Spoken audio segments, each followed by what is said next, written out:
Nuestros pastores, los obispos de América Latina y el Caribe, reunidos en la quinta conferencia del episcopado latinoamericano que conocemos como el nombre de Documento de Aparecida, en el número 229 de ese documento, nos hacen una recomendación que es la que los tiene a ustedes sentados ahí y a mí parado aquí. ¿Cuál es la recomendación? Aparecida 229. Hoy se hace necesario rehabilitar la auténtica apologética que hacían los padres de la iglesia como explicación de la fe. La apologética no tiene por qué ser negativa o meramente defensiva per se. Implica más bien la capacidad de decir lo que está en nuestra mente y en nuestros corazones de forma clara y convincente, como dice San Pablo, haciendo la verdad en la caridad. Los discípulos y misioneros de Cristo de hoy necesitan más que nunca una apologética renovada para que todos puedan tener vida en Él. Los pastores nos dicen que necesitamos una, ¿qué? Apologética renovada. ¿Qué quiere decir eso? Los que ya tomaron el curso de apologética que di hace 25 años, ¿se acuerdan? Y les expliqué que apologética quería decir la explicación de nuestros valores de fe. Y en el peor de los casos, la defensa. Ahora, apologética renovada dice, no tiene que ser negativa, no es defendernos, no. Es una exposición clara de los principios y valores de nuestra fe. Entonces yo hice un curso 2 que se llamó La riqueza de ser católico, que hace 5 años, ese fue más reciente. Ahora aquí estoy de nuevo con otro curso de apologética renovada, pero tomando en cuenta las palabras que dicen los obispos. Se trata de la capacidad de decir lo que está en nuestra mente y en nuestro corazón de forma clara y convincente. ¿Cómo nosotros hemos llegado a abrazar la fe en la Iglesia Católica? Y les quiero dar esta nueva enseñanza. Usted le puede poner la riqueza de ser católico 2 o puede ponerle también la alegría de ser católico. O sea, el gozo que sentimos. Y yo quiero compartirles cómo llegó a mi vida la convicción y la fortaleza en mi fe católica, que me ha tenido por más de 30 años predicando. Y sigo con el mismo deseo y el mismo amor. ¿Cuáles fueron las razones? Quiero exponerles a manera de breve testimonio, porque la mayoría de ustedes no es la primera vez que me escucha. Recuerdan que yo pasé por una adolescencia difícil. A los 15 años de edad, mis padres no sabían qué hacer conmigo. Y eso puede consolar a más de un papá o más de una mamá que me está oyendo. Mis padres me mandaron a una correccional para menores de edad. Claro, las madres siempre lo tratan de decir de la manera más amable. Mi mamá me dijo: te ganaste una beca, te vas a ir becado a una escuela 2 años. Solo que era la Escuela Protectora de Menores, Coronel Francisco Linares, de la Policía Nacional del Salvador, en la ciudad de Apopa. Ahí estuve 2 años, pero cuando salí iba a cumplir yo 17 años de edad. Dios había hecho un milagro en la vida de mi papá, don Antonio Gómez. A través de un cursillo de cristiandad, él había tenido su encuentro personal con Jesús, lo que él llamaba mi encontronazo, así decía él. Tuve mi encontronazo con Cristo. Y un día, un buen día, me invitó mi padre a visitar a un amigo y me dijo: quiero que vayas conmigo a visitar a un amigo. Y me llevó a una iglesia. Yo pensé que me llevaba a hablar con algún sacerdote, pero él se fue directamente al Santísimo. Se arrodilló frente al sagrario. Yo me arrodillé al lado de él y empezó a orar. Yo había oído la gente rezando, pero no los había oído orando.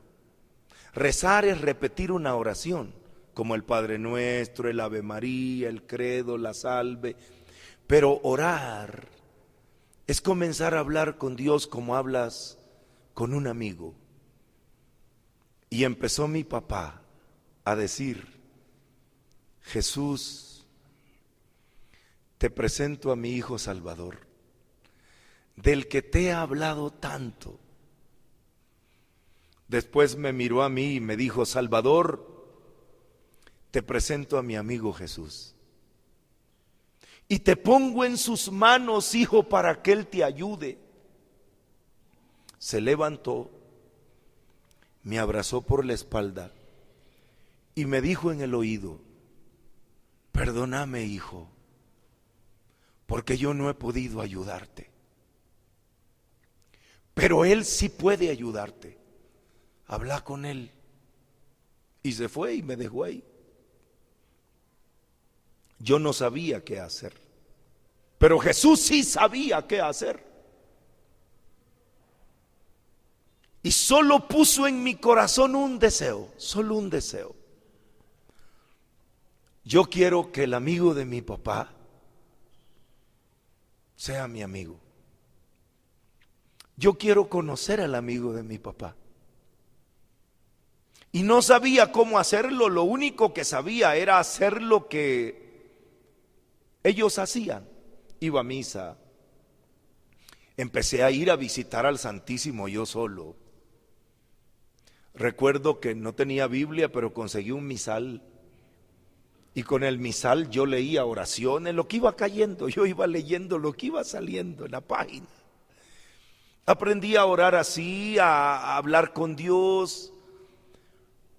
Pero me ayudó mucho que un señor que vivía enfrente del templo donde yo iba continuamente a misa o a visitar al Santísimo, empezó a darse cuenta de que yo iba en otras horas, no a la misa, a solas, y me dijo: quiero hablar con usted.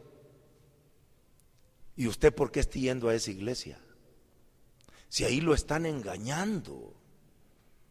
Ahí no le están diciendo la verdad, usted está perdiendo el tiempo. Que no ve que esa iglesia está llena de santos de palo. Y la Biblia dice: no te harás imágenes. Y me saca la Biblia y me lee. Y ahí le dicen que la Virgen María no tuvo más hijos y esa señora tuvo un montón de hijos. Y me lee otro pedacito de la Biblia. Y ustedes se confiesan con esos sotanudos. Si la Biblia dice: maldito el hombre que confía en el hombre, y me lee la Biblia. Y me voy a mi casa con la cabezota así. Y le pregunto a mi mamá, que era del coro de la parroquia, ¿cómo es eso de que la Virgen tuvo más hijos? ¿Cómo es que es eso? Y me dijo, ¿y con quién has estado hablando? Le dije, con don Laureano. ¿Y por qué estás hablando con don Laureano? No te reúnas con él. Mi hermana trató de explicarme que en la Biblia, cuando dice hermanos, habla de familiares, habla de parientes, pero el más sabio fue mi papá. Mi papá solo me dijo, seguí visitando al amigo, seguí visitando al amigo. Y yo seguí, pero yo sí tuve una idea. Yo sí quiero estudiar, yo sí quiero leer, yo sí quiero conocer. Y por primera vez conseguí una Biblia, porque yo quería estudiar, quería conocer más de Dios. Y empecé a leer. Eso coincidió con algo maravilloso, que el padre, como veía que yo tenía mucho interés, y mi papá, como trabajaba mucho con los franciscanos, a saber quién y cómo, decidieron que yo me fuera al seminario franciscano. Señores, salí de la correccional y me fui al seminario. Y yo ya tenía un deseo muy grande, y ellos a lo mejor creyeron que era vocación la que yo tenía, ¿no? Y me fui al seminario. Y eso sí ayudó para que yo siguiera estudiando, profundizando. Pero yo lo que quiero compartirles fue cómo Dios creó en mí la convicción de que estar en iglesia católica era lo que yo debía hacer. Porque don Laureano me empezó a poner dudas en la mente, y yo quería saber y quería contestar y quería aprender, pero el Señor dijo, aquí no se trata de aprender para contestar, se trata de tener razones para quedarse y seguir creciendo. Y como yo había empezado a leer la Biblia, empecé con el Génesis. Agarré el libro del Génesis, como cualquier libro, capítulo 1 en adelante, capítulo 2, y sigue leyendo. Y me empezó a interesar mucho más cuando leí el capítulo 12 del Génesis, y vi cómo Dios llamaba a Abraham para formar un pueblo, y que le hizo promesas.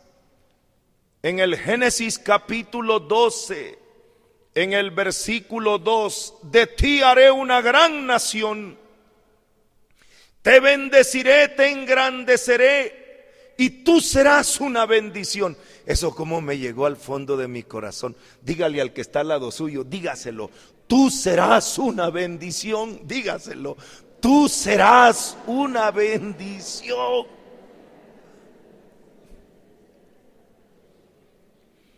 Oiga, ¿cómo llegó a mi corazón? Tú serás una bendición.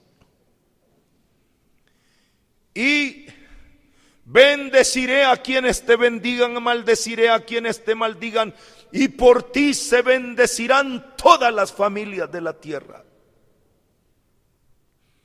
Me fascinó el ser una bendición. Ese cambio en la mente. Yo era un problema para mi familia, una preocupación para mis padres.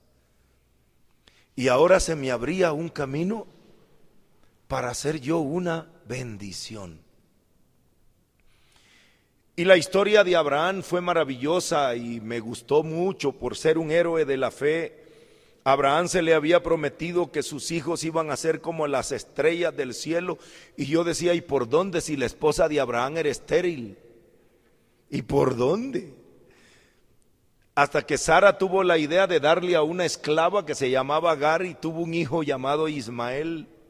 Y dije, vaya, ya salió el primero. Más tarde nació Isaac. Y cuando nace Isaac, el Señor le pide a Abraham que sacrifique a su hijo. Y Abraham sube al monte con el cuchillo en la mano para sacrificar. Y yo decía, ¿y de dónde la descendencia? Hasta que el Señor le dice, no le hagas daño a tu hijo. Y cuando él está dispuesto a sacrificarse por obedecer a Dios, el Señor vuelve a renovarle la promesa en el capítulo 22, versículos del 15 al 18. El ángel de Yahvé llamó a Abraham por segunda vez desde el cielo y le dijo: por mí mismo juro, dice Yahvé, que por haber hecho esto y por no haberme negado a tu hijo único, yo te colmaré, te bendeciré, acrecentaré muchísimo tu descendencia, como las estrellas del cielo, como las arenas de la playa. Y se adueñarán tu descendencia de la puerta de sus enemigos. Por tu descendencia se bendecirán todas las naciones de la tierra en pago a haber obedecido mi voz. Palabra de Dios. El Señor seguía prometiéndole a Abraham que iba a ser un pueblo, que ese pueblo iba a ser bendecido, que iba a ser un pueblo que se iba a extender por toda la tierra. Y yo leía eso como una novela, y yo quiero saber cómo va ese pueblo. Murió Abraham, pero la promesa la heredó su hijo, ¿cómo se llamaba? Isaac. Cuando murió Abraham, sin ver ese pueblo, Dios le habló a Isaac. En el libro del Génesis, en el capítulo 25, en el versículo 8, expiró pues Abraham y murió en buena ancianidad. Viejo, lleno de días, fue a juntarse con su pueblo. Sus hijos Isaac e Ismael lo sepultaron en la cueva de Melpelá, al borde de la finca de Efrón, hijo de Zoar elitita, en frente de Mambré, en la finca que Abraham había comprado a los hijos de Het. Allí fue sepultado Abraham con su mujer Sara. Después de la muerte de Abraham, bendijo Dios a su hijo Isaac. Sigue en el capítulo 26, siga leyendo Génesis 26. Versículos del 2 en adelante. Yahvé se le apareció y le dijo: no bajes a Egipto, quédate en la tierra que yo te indique, reside en esa tierra. Yo te asistiré, te bendeciré, porque a ti y a tu descendencia he de darle toda esta tierra. Y mantendré el juramento que hice a tu padre Abraham. Multiplicaré tu descendencia como las estrellas del cielo, y le daré a tu descendencia toda esta tierra. Y por tu descendencia se bendecirán todas las naciones de la tierra, en pago de que Abraham me obedeció y guardó mis observancias, mis mandamientos, mis preceptos, mis instrucciones. Y se estableció Isaac en Gerar. Palabra de Dios. En ese momento yo sentí que había una continuidad, que el Dios de Abraham ahora iba a ser el Dios de Isaac, que las promesas hechas a Abraham ahora son promesas hechas a su hijo, a su descendencia. Y fui entendiendo que era una historia, que era una historia de familia, que el Dios del Padre pasó a ser el Dios del... Y eso lo vi mucho más claro cuando en el libro del Génesis capítulo 26, versículo 23 al 25, Dios le habla a Isaac y le dice, Yahvé se le apareció aquella noche y le dijo, yo soy el Dios de tu padre Abraham. No temas, porque yo estoy contigo. Te bendeciré y multiplicaré tu descendencia por amor a Abraham, mi siervo. Palabra de Dios. Dije, este es el Dios de mi padre. Y acuérdense que yo quería conocer al amigo de mi padre. Este es el Dios de mi padre. Este Dios que ha sostenido a mi padre, este Dios que ha hecho promesas, que ha hecho bendiciones en mi padre, es el Dios que quiere bendecirme a mí. Y el Señor permitió que en ese capítulo 26 del Génesis se me abriera mi corazón y mi mente. En aquel momento yo solo entendí una sola cosa. Después fui comprendiendo más profundamente esa verdad. Y le voy a pedir que este texto sí lo busquen si no han leído el libro del Génesis en el capítulo 26. En el versículo 12 al versículo 18. Y esta es la primera idea fuerza, como el primer cimiento de mi fe como católico que el Señor puso en mi corazón. Génesis 26, 12. Génesis 26, 12 al 18. Isaac sembró aquella tierra y cosechó aquel año el 100 por 1. Y Yahvé lo bendijo. El hombre se enriquecía, se iba haciendo más y más rico hasta que llegó a ser riquísimo. Tenía rebaño de ovejas, vacas y copiosa servidumbre. Los filisteos le tenían envidia. Todos los pozos que habían cavado los siervos de su padre en tiempo de su padre Abraham los habían cegado los filisteos, llenándolos de tierra. Entonces Abimelech dijo a Isaac: apártate de nuestro lado, porque te has hecho mucho más numeroso que nosotros. Isaac se fue de allí y acampó en la vaguada de Gerar, estableciéndose allí. Isaac volvió a cavar los pozos de agua que habían cavado los siervos de su padre Abraham, y que los filisteos habían cegado después de la muerte de Abraham, y les puso los mismos nombres que su padre les había puesto. Cavaron los siervos de Isaac en la vaguada y encontraron allí un pozo de aguas vivas. Palabra de Dios.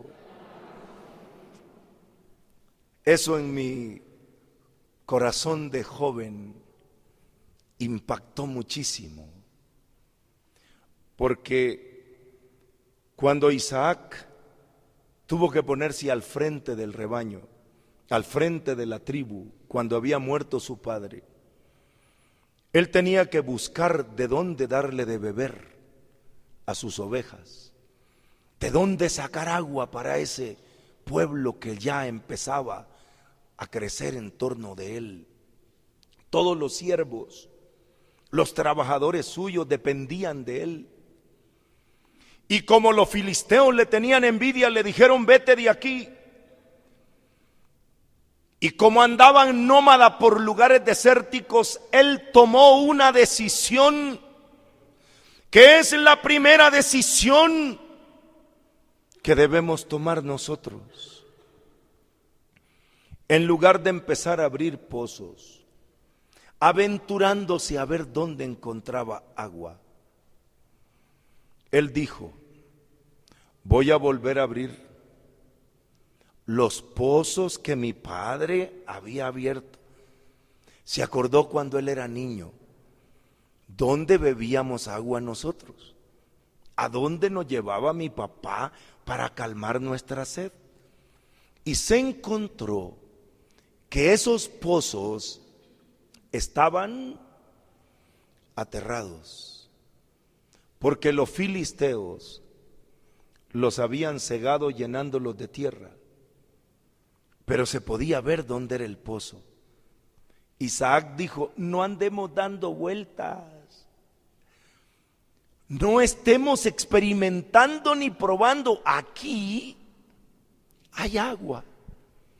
Y puso a los siervos a abrir de nuevo los pozos, a quitar la tierra, a quitar las piedras, a quitar la basura.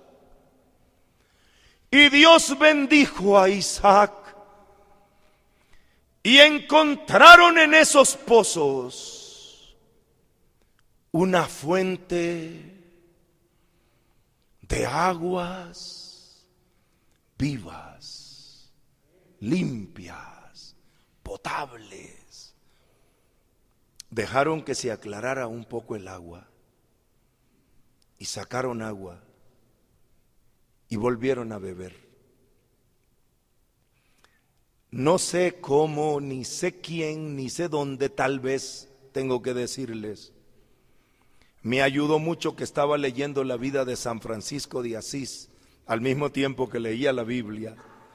Leía a San Francisco. Cuando llega a la ermita de San Damián y el Cristo le dice: Francisco, repara mi iglesia. Y él se pone a reparar el templo, la ermita de San Damián, y el Señor le dice: no, Francisco, mi iglesia. Él creyó que la iglesia era ese templo. No, mi iglesia. Y entendió que el Señor lo llamaba a redescubrir la fe de ese pueblo de Dios y ayudar a ese pueblo. Y se pueden imaginar lo que fue en mi mente. Yo me sentía como Isaac, cavando el pozo para sacar agua para mí, para las ovejas, para todos los siervos, para todo el pueblo. Me sentía como San Francisco, edificando la iglesia con un corazón de joven. Yo dije: Señor, gracias por haber hablado a mi corazón. Yo no tengo que ir a buscar en otras fuentes. Y les voy a leer cuál fue el razonamiento, porque años más tarde sí lo pude dejar bien claramente escrito en mi libro La riqueza de ser católico. En la página 162. Esta fue la reflexión madura de ese principio de fe que el Señor puso en mi corazón. Página 162 del libro La riqueza de ser católico. ¿Quién puede ser tan arrogante como para pensar que hombre de la talla de San Francisco de Asís, que pudo irse y decidió quedarse para reparar la iglesia, se hubiera equivocado? ¿Quién puede ser tan sabio como para pensar que hombres lúcidos como San Agustín, Santo Tomás de Aquino, San Buenaventura y otros muchos murieron engañados? ¿Quién puede ser tan iluminado como para pensar que hombres como San Antonio de Padua, San Juan de la Cruz, San Juan Bosco, Santo Toribio de Mogrovejo, San José de Betancur, mujeres como Santa Teresa de Ávila, Santa Teresita del Niño Jesús, Santa Rosa de Lima, Madre Teresa de Calcuta, eran personas buenas, pero que no conocieron la verdad? ¿Quién es ese profeta? ¿Quién es el nuevo Mesías que con una Biblia en la mano quiere convencernos de que hemos pasado 20 siglos en el mundo y 500 años en América sumidos en la más absurda ignorancia, pero que ahora por fin Él nos va a abrir los ojos y nos va a iluminar con la verdad. Que Dios nos libre de semejante locura. Que Dios nos libre de andar buscando agua en cisternas agrietadas. Que digan lo que quieran, que busquen en la dirección que crean más conveniente. Nosotros nos quedamos con Isaac, profundizando en la palabra de Dios, en las oraciones, en los sacramentos, en esta santa, católica y apostólica iglesia, porque estamos convencidos, como vio el profeta Ezequiel, que del interior del templo donde se encontraba el arca de la alianza, corrían ríos de agua viva que sanan todo lo que tocan, y la vida prospera con esa agua. Y yo dije, no tengo que andar buscando en ningún lado. Me voy a quedar. Nunca pensé en irme de la iglesia, sinceramente. Solo quería saber. Y dije, no, aquí no es de saber, aquí es de quitar la tierra, de quitar la basura, de encontrar el agua. Y empecé a tomar de las fuentes que bebían mis padres, especialmente de la Eucaristía, de la palabra de Dios. Me enamoré de la vida de los santos. Quería saber cómo hombres como San Antonio, San Francisco antes, fui conociendo un poco mis antepasados en la fe, y me sentía yo parte de un pueblo, de una historia. Pero seguí leyendo. Y cuando murió Isaac, el Señor le hizo promesas al hijo de Isaac. ¿Cómo se llamaba? Jacob. Isaac tuvo 2 hijos, Jacob y Esaú, pero el que heredó las promesas fue Jacob. En el Génesis capítulo 28, versículos 13 al 15. Génesis 28, 13. Yo soy Yahvé, el Dios de tu padre Abraham, el Dios de Isaac.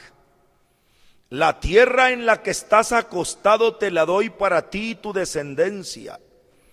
Tu descendencia será como el polvo de la tierra.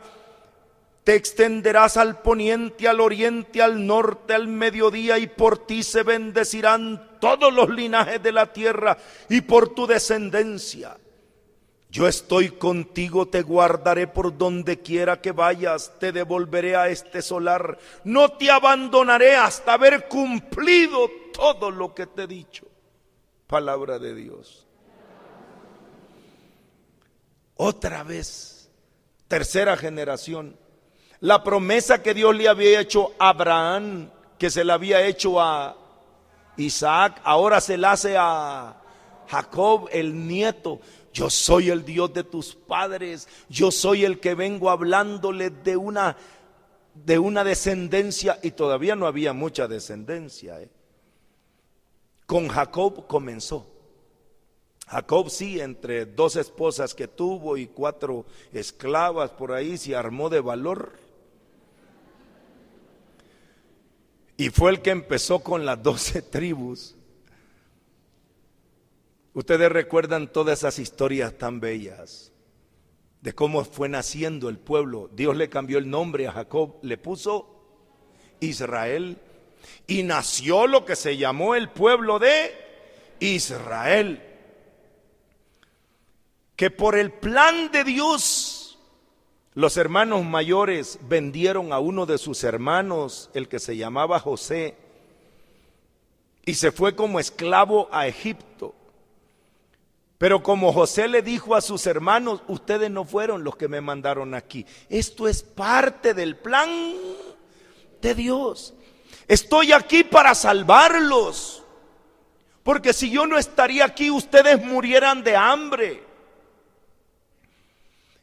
Y ellos, con su padre Isaac, vinieron, con su padre Jacob, Israel, vinieron a Egipto. Y dice el libro del Éxodo, en el capítulo 1, versículos del 1 en adelante. Estos son los nombres de los israelitas que fueron a Egipto con Jacob, cada uno con su familia: Rubén, Simeón, Leví, Judá, Isaacar, Zabulón, Benjamín, Dan, Neftalí, Gad, Aser. Los descendientes de Jacob eran 70 personas. José estaba ya en Egipto, luego murió José y todos sus hermanos y toda aquella generación, pero los israelitas eran fecundos y se propagaban y se multiplicaban y se hacían muy fuertes y llenaban el país. Comenzó la promesa. En Egipto ese pueblo creció y se hizo un pueblo numeroso, tan grande y poderoso, que el faraón les tuvo miedo. Y entonces los esclavizaron. A ver, una pregunta solo para los que conocen. ¿Cuántos años fueron esclavos en Egipto? 450 años. El pueblo pasó sufriendo. Era suficiente tiempo para acabar con la fe de todos ellos. 400 años. Y Dios guardaba silencio. Lo voy a volver a decir. 400 años. Y Dios guardaba silencio. Hasta que el Señor quiso. 600 años después de haber hablado con Abraham, de haberle hecho promesas a Abraham. ¿Cuántos años le dije? 600. En una zarza vuelve a hablar Dios. ¿Con quién habló? Le habla a Moisés. ¿Y sabe cómo le dice? Yo soy el Dios de tus padres. Éxodo capítulo 3, versículo 6. Yo soy el Dios de tu padre, el Dios de Abraham, el Dios de Isaac, el Dios de Jacob. Solo que va agrandando la lista, ¿se fija? Es el Dios de Abraham, de Isaac, de Jacob. Ahora va a ser el Dios de Moisés. Es el Dios que va renovando su promesa y lo manda a sacar al pueblo. Y Moisés dice: ¿qué le voy a decir al pueblo? Diles, versículo 15: así dirás a los israelitas: Yahvé, el Dios de sus padres, el Dios de Abraham, el Dios de Isaac, el Dios de Jacob, me ha enviado a ustedes. Este es mi nombre para siempre. Por él seré reconocido de generación en... Y me llamaba la atención que siempre que Dios hablaba, hablaba para las demás generaciones. Era un Dios que tenía planes, era un Dios que tenía proyectos con una familia, con más familias, con un pueblo, renovando promesas. Lo demás ustedes lo recuerdan, lo que costó para Moisés y los israelitas salir de Egipto, con mano fuerte, con milagros, portentos, prodigios, lo que le costó al pueblo de Israel. Caminar por el desierto. ¿Cuántos años caminaron? Camino largo, camino difícil. Hasta que un día pareciera que Dios iba a romper su promesa. Esto que les voy a explicar ahora es lo más grande que Dios reveló a mi corazón. Voy a sacar, como dicen los obispos de América Latina, lo que hay en mi corazón, en mi mente, mis recuerdos. ¿Cómo fue que yo llegué a la convicción de ser católico? ¿Cómo llegué a la convicción de ser un predicador católico? Y no ha sido fácil, Perdonen que los distraiga. Cuando yo empecé a predicar en televisión, en Guatemala, en la televisión hace como 25 años, yo recibía cartas. La primera carta que recibí de la Iglesia Católica fue de un obispo católico diciéndome que debía cerrar esos programas, que yo no debía predicar. Cuando yo empecé a predicar en una parroquia, cuando yo terminaba de predicar, subía el sacerdote, tomaba la palabra y decía: esperamos que estas prédicas no los confundan. De nada les sirve estar aquí si no vienen a misa. Y la gente del grupo me decía: vámonos a otro lugar. Y no faltó quien me dijera: haga su iglesia. Una señora, recuerdo, que me decía: yo lo sigo. Y la miré y le dije: ¿al infierno o a dónde me vas a seguir?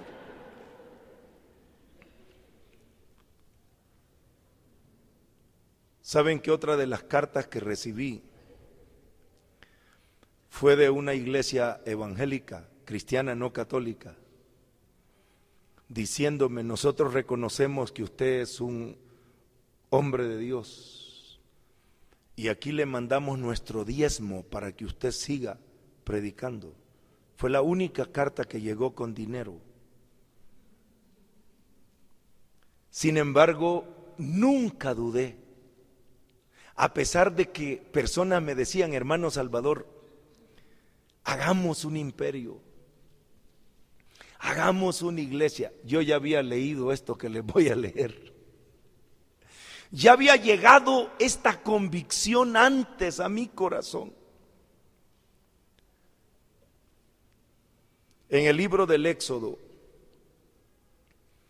en el capítulo 32, versículos del 7 al 24. Éxodo 32, 7. Cuando Moisés subió al monte a recibir las tablas de la ley, cuando él subió al monte para recibir los 10 mandamientos, y el pueblo se había quedado abajo, el pueblo se había hecho un becerro, el pueblo se había alejado de Dios.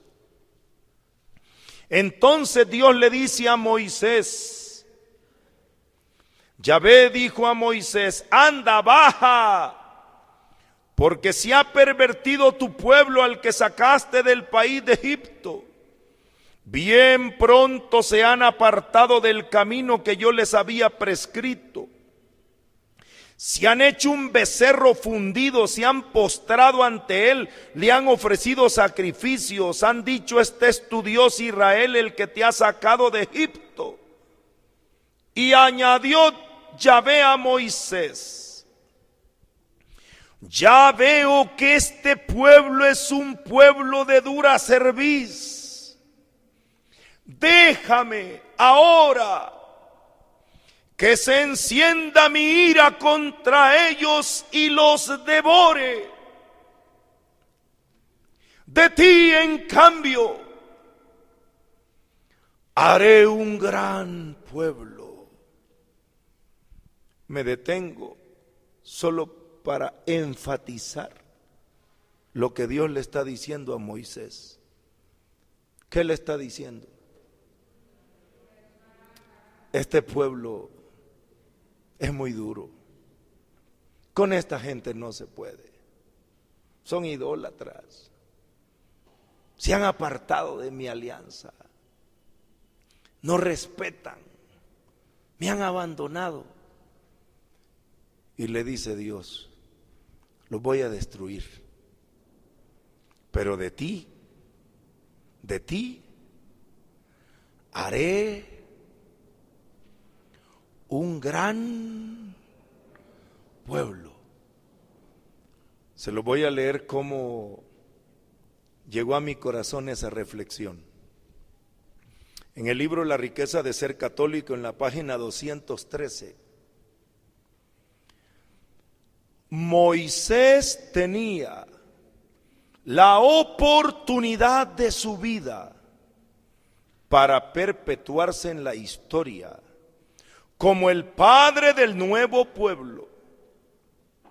Se acabaron los israelitas infieles y comienzan los moisesitas fieles.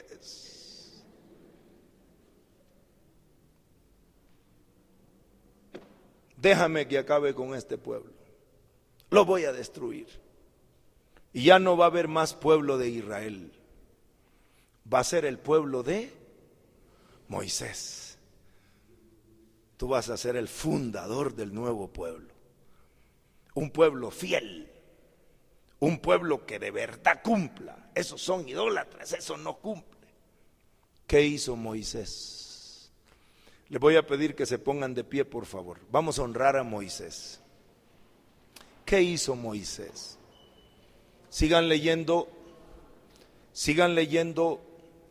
del versículo 11 en adelante. Éxodo 32, 11. Pero Moisés trató de aplacar a Yahvé su Dios diciendo: ¿por qué, oh Yahvé, ha de encenderse tu ira contra tu pueblo, al que tú sacaste del país de Egipto con gran poder y mano fuerte? ¿Por qué han de decir los egipcios: lo sacó con mala intención para matarlos en las montañas y exterminarlos de la superficie de la tierra? Abandona el ardor de tu cólera. Arrepiéntete de las amenazas contra tu pueblo. Acuérdate de Abraham. Acuérdate de Isaac. Acuérdate de Israel, tus siervos, a quienes por ti mismo juraste: multiplicaré su descendencia de ustedes como las estrellas del cielo, y en toda la tierra se las daré a ustedes y a su descendencia, que la heredarán por siempre. Y Yahvé renunció a lanzar el mal con el que había amenazado a su pueblo. Quédense de pie. Voy a leerles otra vez mi comentario de la página 213 del libro La riqueza de ser católico. Moisés dijo: ¿por qué vas a destruir a este pueblo? Acuérdate de las promesas que le hiciste a Abraham, a Isaac, a Jacob y a toda su descendencia. Israel es tu pueblo. Es verdad que no siempre ha sido fiel. Muchos de ellos son idólatras, rebeldes, desagradecidos. Pero siguen siendo el pueblo de la alianza, el pueblo de las promesas. Y no puede ser que por un momento difícil quieras borrar toda la historia de salvación. Entonces Yahvé renunció al mal con el que había amenazado a ese pueblo. La Iglesia Católica es la iglesia fundada por Cristo sobre el cimiento de los 12 apóstoles. Es la iglesia de María, de Pablo, de Timoteo, de todos los que a lo largo de los siglos han perseverado y transmitido la fe, sea como sea, con luces y sombras. Esa fe ha llegado hasta nosotros, de tal manera que podemos decir con orgullo: esta es nuestra fe. Esta es la fe de la iglesia que nosotros nos gloriamos de profesar en Cristo Jesús, Señor nuestro. Si alguien, tomando el lugar de Dios, dijera: este es un pueblo rebelde, es una iglesia que se apartó del camino, es idólatra, es infiel, y por eso es preciso destruirla y hacer una nueva iglesia que sea la verdadera, en ese momento todos nos pondremos al lado de Moisés para decirle: esta iglesia es la fundada por Cristo, es la iglesia de las promesas. Las puertas del infierno no prevalecerán en contra de ella. Es la iglesia de los apóstoles, de los mártires, de los santos. Es también la iglesia de nosotros, los pecadores, los rebeldes, los duros de corazón. Pero sigue siendo la novia que espera el retorno de Jesucristo, quien la transformará y la vestirá de gloria al final de esta larga historia de salvación. Y quiero orar con ustedes con una parte de la oración que el Papa Benedicto XVI nos ha pedido que hagamos los católicos de América Latina y el Caribe y del mundo entero. Quiero que repitan conmigo esta oración. Está en el libro de Aparecida, en las conclusiones de Aparecida, en el numeral 554, para que después la puedan ustedes leer completa. Aparecida 554. Quédate con nosotros, Señor. Acompáñanos, aunque no siempre hayamos sabido reconocerte. Quédate con nosotros, porque en torno a nosotros se va haciendo más densa la sombra, y tú eres la luz. En nuestros corazones se insinúa la desesperanza, y tú los haces arder con la certeza de la Pascua. Estamos cansados del camino, pero tú nos confortas en la fracción del pan, para anunciar a nuestros hermanos que en verdad tú has resucitado, que nos has dado la misión de ser testigos de tu resurrección. Quédate con nosotros, Señor, cuando en torno a nuestra fe católica surgen las nieblas de la duda, del cansancio, de la dificultad. Tú que eres la verdad misma, como revelador del Padre, ilumina nuestras mentes con tu palabra. Ayúdanos a sentir la belleza de creer en ti. Ahora ponga la mano en el hombro del que está al lado suyo. Ya le dijimos a Dios: quédate con nosotros. Ahora dígale a su hermano: quédate con nosotros. Quédate con nosotros. Esta iglesia tiene historia, con luces y sombras, pero es la iglesia que tiene las promesas. Es el pueblo que Dios le prometió a Abraham,